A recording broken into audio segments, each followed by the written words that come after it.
Makadini rudzi ini kuno upenya. Ini ngouya mbiri yangu ngunonzi Masimba Mukwaniri kana chisioneka ruzhinji nzvera. Nhasi ngouya kuzozivisa nekudzidzisa pamusoro petsanga. Tsanga ngo mafigures. Kune tsanga gume dzakunosevenzesa isu. Tsanga sezvangoreva in English dzinonzi mafigures. Kuna 1, 2, 3, 4, 5, 6, 7, 8, 9, 10. Muchikangozveko kunodudza poshi, pira, nhuna, ina, shanu, nhunhadzi, nomune, rusero, pfumbamo, gume. Patsanga idzodzo dzose dzinovakanaka. Dzose dziri kurudyi. Kana kuri kureva nemuchirunge in English kunoreva all figures are positive. All figures are positive. Hakuna figure riri negative. Uye hakuna zero. Zero hanyorwe. Izvi ngomoyo muchena zvavari kudzidzisa mumasove muumambo huno. Pamafigures ose chainzi zero chiya ngo 10 wacho. Asi anozoiswa dodzi muchiwe medengeredza iroro. Zero hakuna chinhu chinonzi zero. Chikonzero chainzi zero kana chinenge chichida kuzama kumisikidzwa kunzi zero.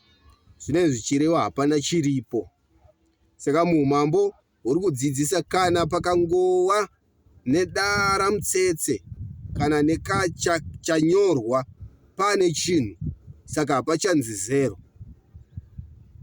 Pane chinhu chiripo chamisikidzwa. Saka hachisiri zero iyeyo.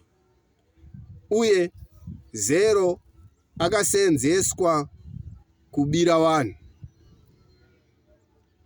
Chikonzero zvinhu zvose zvainzi chikazadzwa muna zero hachizowanika chinhu ichocho.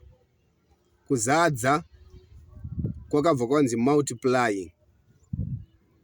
Saka shoko multiplying nazero hazvisevenze kusvomu kumathematics.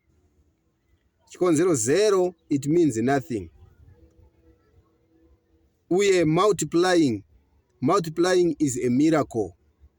So we cannot multiply things because it's a miracle thing. It's a miracle function ye multiplication.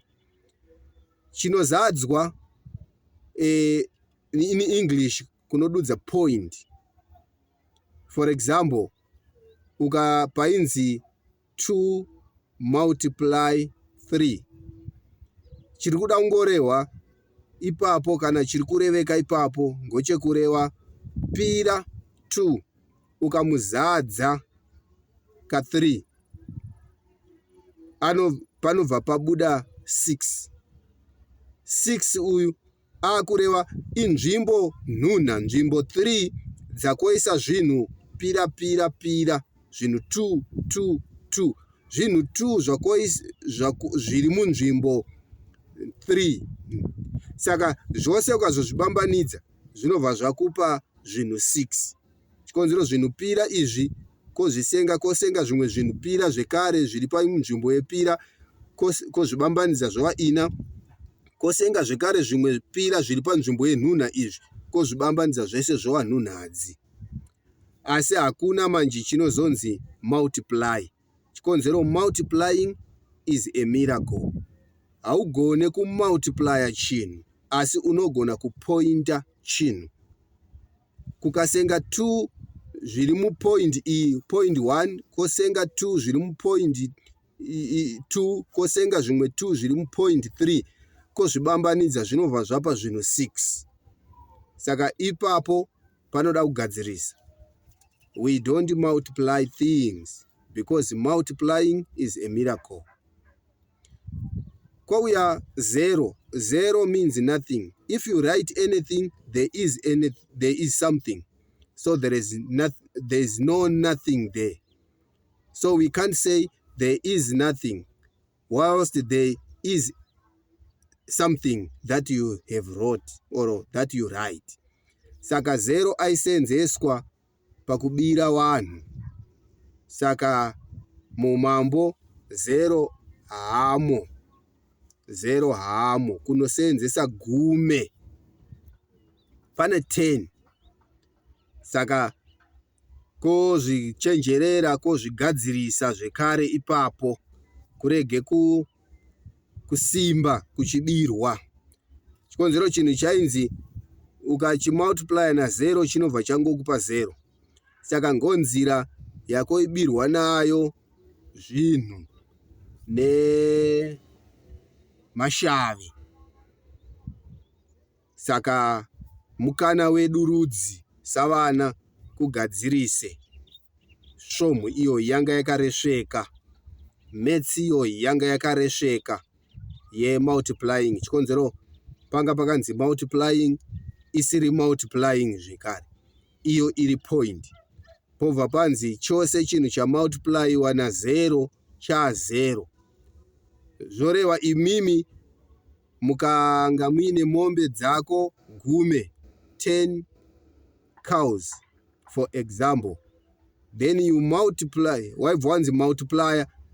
So if you multiply your 10 cows with 0, the answer will be 0. So vazanzi hauchisina mombe dzako dziye dzawa multiplier muna 0, chikonzero dzadyiwa na0. Saka maths iyo yanga isinga existe paground zviri practical. It's not a practical mathematics. So we have to be careful about this mathematics, this maths, this, because kunodirwa kokaringa. Saka ngakusvinure. Chikonzero isusuwo kozvidzidziswa mumasove kudai kusvinudzane kose kose mumbiri youmambo. Nengo.